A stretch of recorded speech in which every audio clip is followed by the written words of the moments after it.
भारत ने जिस तरह से पाकिस्तान को एक ट्रीटमेंट दिया, वो ट्रीटमेंट था कि हम अगर किसी तरह से आपके साथ रिफ्ट में हैं तो हमारे साथ हुए हुए समझौतों को हम रोक सकते हैं। भारत शायद यही टेस्ट अब इन महाशय को देने जा रहा है। बांग्लादेश की बारी है। चर्चा इस बात की है कि भारत अंतर्राष्ट्रीय बदलती स्थितियों में अपने पक्ष को और मजबूती से रखने के लिए आगे बढ़ रहा है, और आगे बढ़ने की शुरुआत हमने बदलते परिप्रेक्ष्य में जैसे सिंधु वाटर ट्रीटी के साथ की, अब वैसा ही फिलहाल चर्चा में गंगा वाटर ट्रीटी है। आप सभी को याद होगा कि शेख हसीना जब भारत आई उसके बाद से यहां पर सत्ता परिवर्तन हुआ, जो कि एक अंतरिम सरकार के नाम से चलाया जाने लगा। लेकिन मोहम्मद यूनुस सत्ता में तो आए, लेकिन अपनी राजनीति से नहीं दूर रह पाए। राजनीति में उन्होंने भारत के विरोध में बांग्लादेश का भरपूर उपयोग किया। भारत के हित जहां जहां प्रभावित हो सकते थे, फिर चाहे पूर्वोत्तर भारत हो, पाकिस्तान हो, चाइना हो, वहां पर भारत के विरोध में अपने प्रोपेगेंडा को पसारना शुरू किया। अपने प्रोपेगेंडा को बढ़ाते बढ़ाते ये भारत विरोध में इतना आगे निकल गए कि भारत के पूर्वोत्तर क्षेत्रों पर इनकी नजर पड़ने लगी। भारत को इस प्रकार से ये बातों के द्वारा प्रभावित करने लगे कि चीन अगर चाहे तो पूर्वोत्तर भारत ले सकता है, पूर्वोत्तर के गेट पर तो हम बैठे हैं। इस तरह की इनके विचार दुनिया भर के अंदर प्रसारित होते रहे। खैर, आज जो सुर्खी है वो बड़ी है, और वो ये है कि इंडस वाटर ट्रीटी के बाद अब भारत इनके साथ गंगा वाटर ट्रीटी पर काम करने की सोच रहा है। इंडिया अब विचार कर रहा है कि क्यों ना हम गंगा जल समझौते को इनके साथ बदल दें, अमेंड कर दें। तो सबसे बड़ी चर्चा यही है कि क्या सिंधु जल समझौते की तरह गंगा जल समझौता भी भारत रद्द कर देगा? अगर यह रद्द होता है तो बांग्लादेश पर इसका क्या असर होगा? और सबसे इंपॉर्टेंट बात, आप में से बहुत से लोग संभवतः ये ना जानते हो कि यह गंगा जल समझौता था क्या। तो आज के सेशन में मैं आपको गंगा जल संधि के बारे में भी डिटेल से बताऊंगा। डिटेलिंग जानने के लिए आपको थोड़ा सा ज्योग्राफी का भी टच लेना होगा। तो चलिए आपको आज के सेशन में गंगा जल संधि से लेकर के गंगा जल के बारे में भी सारी जानकारियां देता चल रहा हूं।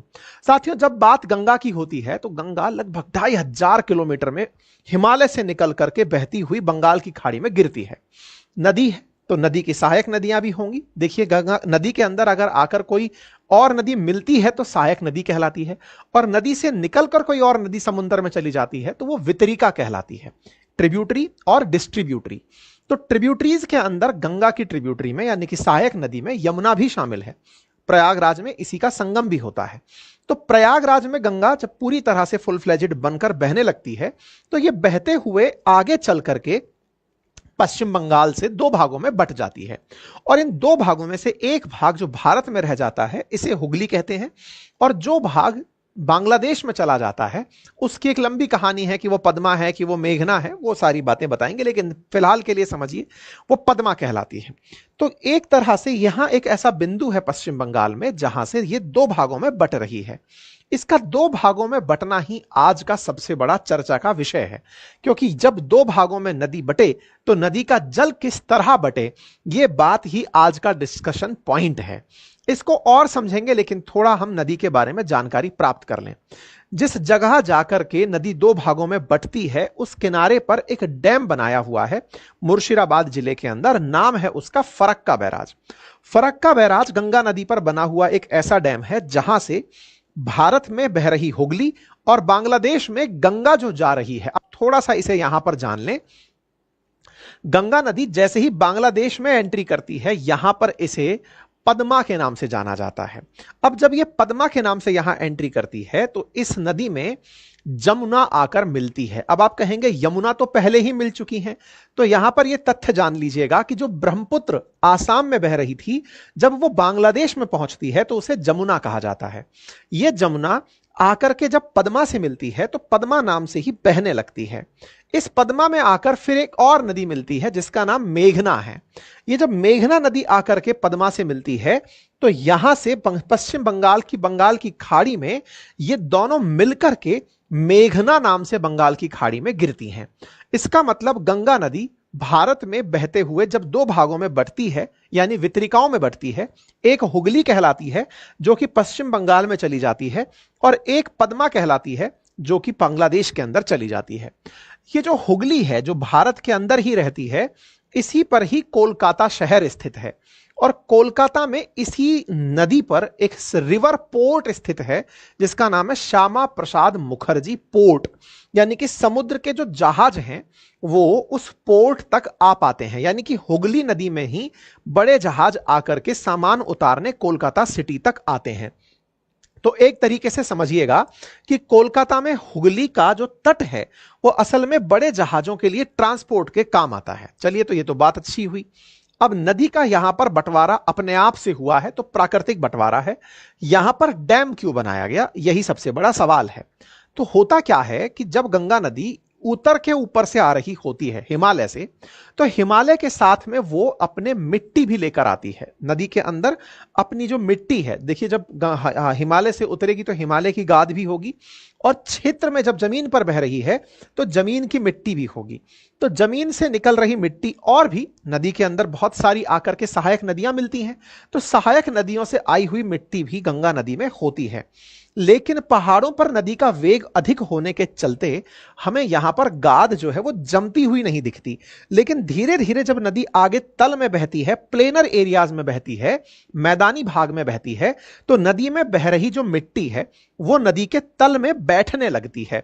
तो ये जो गंगा नदी है ना, ये बह रही जब मैदानी क्षेत्रों में होती है तो इसके अंदर जो मिट्टी घुली हुई है वो नीचे बैठने लगती है। ये बिल्कुल ऐसे समझिए कि अगर मेरे पास में बहुत सारा पानी में मिट्टी घोल लिया मैंने, और उसे अगर मैंने बहुत तेज फेंका तब तो वो बहुत तेजी से आगे जाएगा, लेकिन अगर मैंने उसको बहुत आराम से पसार दिया तो उसके अंदर बैठा हुआ जो कचरा है वो जमीन पर रह जाएगा और पानी आगे बढ़ जाएगा, या फिर पानी भी ढंग से नहीं बढ़ेगा। ये स्थिति हो सकती है। यहां पर हो ये रहा है कि जो ये गाद है इस नदी में बैठी हुई वो जमीन में जल बैठने लगती है। जमीन में बैठने से नदी का बहाव कम हो जाता है और नदी रास्ते बदलने लगती है। इसीलिए मैदानी भागों में, जैसे अगर आप कोलकाता में, जैसे मैं अभी कल आप लोगों ने अंकित इंस्पायर इंडिया पर एक वीडियो देखा होगा जिसमें हमने कोलकाता में किसी सेमिनार में थे हम लोग, कहीं किसी जगह हमें इनवाइट किया गया था। हम कोलकाता गए तो हमने ऑब्जर्व किया कि हुगली कोलकाता में भी यों सर्प के आकार में बह रही है। सर्प के आकार में मतलब यों सर्पिलाकार पथ में बह रही है। रीजन क्या है? पानी का वेग कम हो चुका है और इसके अंदर जो जमा हुआ सिल्ट है, जो गाद है, वो कहीं ना कहीं टापू जैसी जगह बना लिया है। मतलब इधर टापू बना लिया तो नदी यों रास्ता निकाल ली, यों गया तो फिर ये यहां टापू बना लिया। इस तरीके से नदी का रास्ता थोड़ा टेढ़ा मेढ़ा होने लगता है। यही कारण है कि बारिश के दिनों में बाढ़ की जो चिंताएं हैं वो बढ़ जाती हैं मैदानी क्षेत्रों में। क्यों? क्योंकि जब ये नदियां अपना रास्ता यूं टेढ़ा मेढ़ा लेकर चल रही होती हैं और अचानक जल का वेग बढ़ जाए, अगर पानी बहुत तेजी से बढ़ने लगे, यूं होकर के निकलने लगे, तो ये इन टापुओं को भी बाईपास कर जाती हैं, क्रॉस करके निकल जाती है। तो इन टापुओं पर अगर आबादी बसी है तो तेज बहाव में वो भी बह जाती है। इस वजह से नदियों का रास्ता बदलना और नदियों के रास्ते बसे हुए लोगों का बाढ़ की चपेट में आना बारिश के टाइम पर बड़ी सुर्खी बनता है। और इसीलिए आप पश्चिम बंगाल, यहां पर ये बिहार, यहां पर नदियों के पानी को शोक के रूप में भी देखा जाता है कि भाई बाढ़ आएंगी तो शोक लेकर आएंगी, नदियों का पानी दुख लेकर आएगा, क्योंकि वो रास्ते बदल देता है ना। कोसी के बारे में जैसे पश्चिम बंगाल में बहुत प्रचलित है। खैर, फिलहाल के लिए हम वापस आते हैं। गाद यहां पर बड़ी समस्या है और उस प्रॉब्लम के चलते होता क्या है अब वो समझिए। देखिए, जो पानी का जहाज होता है ना, वो पानी का जहाज जितना हमें ऊपर दिख रहा होता है, बचपन में आप लोगों ने नाव तैराई हो, अगर कागज की कश्तियां तैराई हो पानी में, तो नदियों के पानी के ऊपर जब अपन चाहे बाल्टी में ही तैरा रहे हो, थोड़े से पानी के ऊपर ही अगर आप चला रहे हो, तो कश्तियां जब चल रही होती हैं तब तो वो हमें लगता है सरफेस पर तैर रही हैं। पानी के जो जहाज होते हैं ये पानी के अंदर डूब कर चलते हैं। मतलब जितना आपको ऊपर दिख रहे हैं उससे भी बहुत सा हिस्सा उसका नीचे होता है। मैं ये नहीं कह रहा जितना ऊपर है उससे कहीं ज्यादा नीचे होता है, फिर तो सेंटर ऑफ मास गड़बड़ा जाएगा। लेकिन हाँ, उस वजन को बैलेंस करने के लिए जहाज के निचले हिस्से में या तो पानी भर दिया जाता है या सामान डाल दिया जाता है। पानी के अंदर डूब करके जहाज का एक बड़ा हिस्सा चल रहा होता है। यही कारण है कि जब वो जहाज इन नदियों के रास्ते कोलकाता पोर्ट तक आने का प्रयास करते हैं तो जहाज का जो हिस्सा हमें दिखता नहीं है, लेकिन कम से कम 20-30 फीट तक पानी के अंदर वो होता है, वो जो 20-30 फीट गहरा जो हिस्सा है, वो जब नदियों में अब जब जहाज आने का प्रयास कर रहा होता है तो वो मिट्टी में फंस जाता है।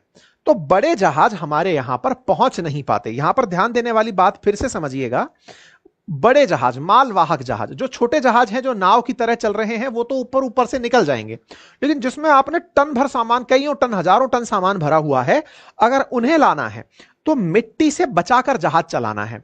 और मिट्टी से बचाकर अगर जहाज चलाओगे तो मिट्टी का साफ होना जरूरी है।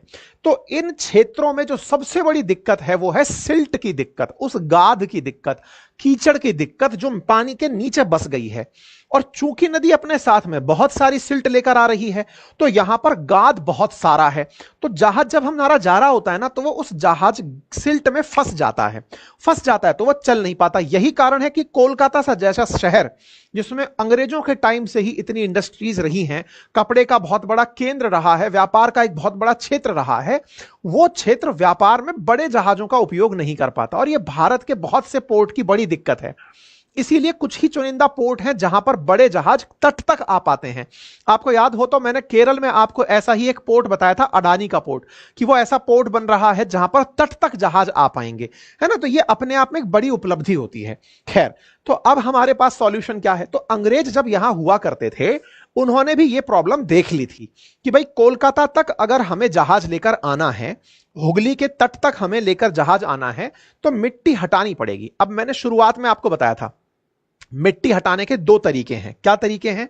या तो पानी को बहुत तेज बहाव से भेजा जाए ताकि मिट्टी अपने आप बह जाए और बह करके बंगाल की खाड़ी में चली जाए। अच्छा, बंगाल की खाड़ी में तो जमे हुए पानी से, पानी के साथ आई हुई मिट्टी से आइलैंड तक बन गए हैं। मैंने आपको बताया भी था एक ऐसा ही आइलैंड, आप जानते हो तो कमेंट बॉक्स में बताइएगा, जहां पर कॉक्स बाजार से निकाल करके रोहिंग्याओं को बसाने की बात चल रही थी। एक सेशन किया था हमने कभी, अगर आपको ध्यान हो तो कमेंट बॉक्स में बताइएगा। सही आंसर को मैं अपने द्वारा लाइक और रीपोस्ट करूंगा, ठीक है। चलिए, फिलहाल के लिए यहां पर अगर आप देखते हैं बंगाल की खाड़ी में, तो अंग्रेजों ने भी ये एक परेशानी देखी कि यार इस सिल्ट को कैसे हटाएं। तो दो तरीके हैं कि पानी जब पहाड़ों से आ रहा होता है तो बहुत तेज बहाव से आता है, तो उसमें गाद जमती नहीं है। ऐसे में या तो बहाव बढ़ाया जाए या ऐसी मशीनें लगाई जाएं जो गाद हटाने का पूरे टाइम काम करती रहें। ये दोनों ही काम एग्जीक्यूट हुए वर्ष 1975 में जाकर के। हुआ क्या? अंग्रेजों के समय पर कोई सिंचाई इंजीनियर रहे होंगे 19वीं शताब्दी में, कुछ कार्टर वाटर नाम से, उन्होंने सलाह दी कि गंगा नदी पर पहले एक डैम बनाया जाए और पानी को बहुत सारा इकट्ठा कर लिया जाए। बहुत बढ़िया, न्यू मोरे आइलैंड, शाबाश भाई, है ना। तो पानी को इकट्ठा कर लिया जाए। उस पानी को इकट्ठा करने का जो काम है ना मेरे प्यारे साथियों, वो यहां पर होता है फरक्का बैराज में। तो फरक्का बैराज में बहुत सारा पानी इकट्ठा कर लो और उस इकट्ठे पानी को फिर तेजी से छोड़ो जिससे कि गाद हटती चली जाए। नंबर एक तरीका। और दूसरा तरीका भी कि यहां पर पानी से वितरण कैसे हो। भाई नदी चूंकि भारत से उत्पन्न हुई है, भारत के लिए होनी चाहिए। अब चूंकि नदी खुद से पद्मा बनकर अंदर चली गई है, ऐसे में पानी अगर जा रहा है तो पानी का वितरण सुनिश्चित कैसे किया जाए, यह तय करने का काम फरक्का डैम से सुनिश्चित किया गया। 1975 में जाकर के यह डैम बना। अब आप स्वाभाविक रूप से समझ चुके होंगे कि इस डैम से एक बड़ी समस्या उत्पन्न हुई, और वो क्या थी? वो ये थी कि नदी का बंटवारा कैसे हो, जल का बंटवारा कैसे हो, कितना पानी हुगली में जाएगा, कितना पानी पद्मा में जाएगा। दूसरा सवाल क्या था? दूसरा सवाल यह था कि हमारा असल उपयोग था कि कोलकाता पोर्ट चालू रहे। यह उस समय अंग्रेजों की चाहत थी, बाद में भारत की चाहत थी कि कोलकाता पोर्ट तक जहाज आने चाहिए, कोलकाता तक चीजें चलती रहनी चाहिए, और इसके लिए गाद का हटना जरूरी। तो फरक्का डैम क्यों बनाया गया, यह उम्मीद है आपको समझ में आ गया होगा, जल का वितरण और कोलकाता पोर्ट को सुचारू रूप से रखने के लिए। चलिए आगे बढ़ते हैं। अब फरक्का डैम बनकर आया, हिंदुस्तान कंस्ट्रक्शन कंपनी करके कोई कंपनी है, उसने इसको बनाया। इस डैम से पानी कहां कहां बटे और कितना बटे, इसी को लेकर भारत और बांग्लादेश के बीच में 1996 में जाकर एक समझौता होता है। वही समझौता आज सवालों में है क्योंकि इसके 30 साल पूरे हो रहे हैं। 1975 में बने इस डैम से रिलेटेड 1996 में एक समझौता होता है और इस समझौते के अब 30 साल पूरे हो रहे हैं। यही कारण है कि फिलहाल ये सुर्खियों में है। तो उम्मीद है कि गंगा नदी और गंगा नदी से जुड़ी हुई जानकारियां आपको समझ में आई हो। अब हम इस एग्रीमेंट का इतिहास समझेंगे कि इस एग्रीमेंट में ऐसा था क्या जो कि भारत 30 साल बाद अब बदलने की सोच रहा है। ऐसा इस एग्रीमेंट में क्या था कि भारत के पास कितना जल रहेगा और बांग्लादेश के पास कितना जल रहेगा। क्या हमने गाद की परेशानी दूर की? तमाम बातें अब आगे, और किस तरह की सरकारों ने इस पर कैसा रोल प्ले किया, हम इस बारे में आगे बढ़ते हुए चर्चा करेंगे। ठीक है साहब, 1996 में एक एग्रीमेंट हुआ था जिसके 2026 में 30 साल होने जा रहे हैं। फरक्का डैम से कोलकाता और पद्मा को, मतलब हुगली और पद्मा के अंदर जल बंटवारे को लेकर के ये सारी चीजें हुई थी। किसने बनवाया था? तो सर आर्थर कॉटन की सलाह पर हिंदुस्तान कंस्ट्रक्शन कंपनी ने। सलाह बहुत पहले आ चुकी थी, बाद में हमको आवश्यकता महसूस हुई कि यह आवश्यक है कि कोलकाता पोर्ट को चलाए रखने के लिए एक डैम बने, ताकि वो डैम तेजी से पानी का बहाव सुनिश्चित कर पाए, जल स्तर को मैनेज कर पाए। अच्छा, एक इंटरेस्टिंग बात और बताता हूं। आप सभी लोग ये तो जानते हैं कि सदा नीरा नदियां जो हैं, सदा नीरा मतलब दो तरह की भारत में नदियां होती हैं। एक मौसमी नदियां यानी कि सीजनल, जिनके अंदर बारिश के समय ही पानी आता है, और दूसरी होती है पेरिनियल। पेरिनियल बोले तो सदा नीरा, जिनमें हमेशा पानी रहता है। हमेशा पानी कौन सी नदियों में रहता है? वो नदियां जो कि बारिश, जो बर्फ के पिघलने से चल रही होती हैं। तो देखिए, मानसून के समय तो बारिश का पानी आ ही जाता है नदियों के अंदर, लेकिन जब गर्मी होती है तो ग्लेशियर के पिघलने से पानी आता है। तो ग्लेशियर कब पिघलते हैं? जब गर्मी होती है। ग्लेशियर बनते कम है? जब सर्दी होती है। मानसून का सीजन इन दोनों के बीच में रह जाता है। तो बारिश के बाद तक, यानी अक्टूबर नवंबर तक, बारिश का पानी बहता हुआ पहाड़ों से निकलता रहता है, ग्लेशियर के पिघलने से भी निकलता रहता है।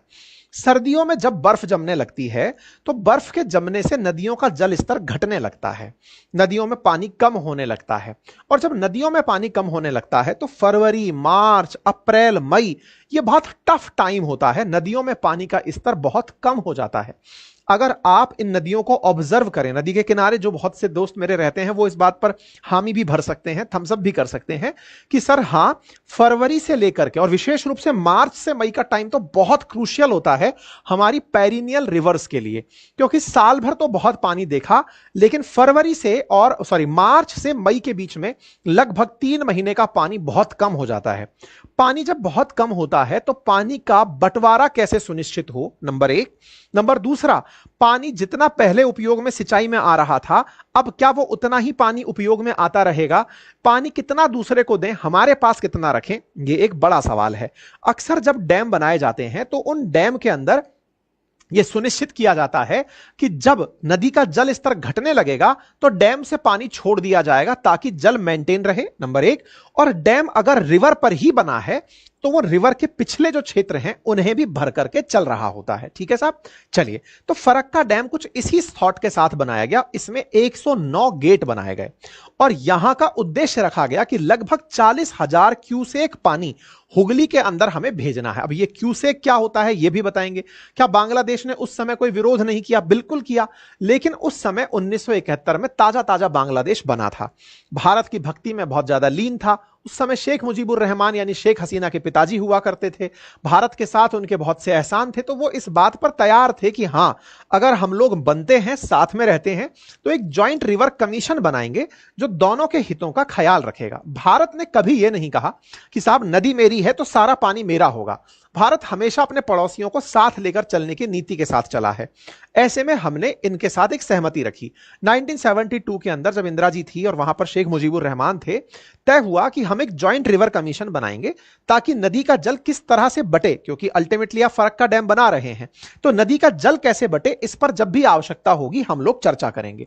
इसी वजह से 1977 में, 1982 में, 85 में कई छोटे मोटे एग्रीमेंट होते रहे। समय समय पर तय होता रहा भारत कितना पानी लेगा, बांग्लादेश को कितना पानी दिया जाएगा, क्योंकि फरक्का डैम बनने का असल मकसद था कि हुगली नदी में पानी होना चाहिए, सिल्ट की प्रॉब्लम वो रहनी चाहिए, और चूंकि नदी भारत की है तो भारत के हित तो कम से कम पूरे हों।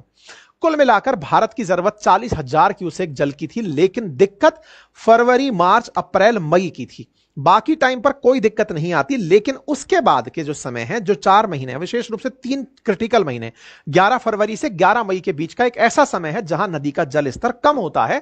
उस समय हुगली में पानी कैसे बनाए रखें, कोलकाता पोर्ट को कैसे जारी रखें, 3 महीने तक अगर पोर्ट काम ना करे तब तो यह बहुत बड़ी दिक्कत हो जाएगी। बस इसी की वजह से दोनों देशों के बीच कई टाइम पर एग्रीमेंट्स वगैरह चलते रहे। कई प्रयास हुए, उन प्रयासों में लगभग एक समय ऐसा आया जिस समय दोनों देश किसी एग्रीमेंट की स्थिति में नहीं थे। 1989 से 86 के बीच में लगभग ऐसी स्थिति बन गई थी कि दोनों देश किसी बात पर सहमत ही नहीं हो पा रहे थे। भारत ने अपने हिस्से से अपना पानी बढ़ा लिया, लेकिन इस चीज को बांग्लादेश दुनिया भर में ले गया कि देखो भारत मेरे साथ ऐसा कर रहा है, यूएन के मंच पर ले गया, अंतरराष्ट्रीय स्तर पर पॉलिटिसाइज कर दिया कि देखो ऐसा करते हैं ये लोग, हमारा पानी पूरा खा जा रहे हैं। तमाम बातें इन लोगों ने अपने स्तर पर भारत के साथ की।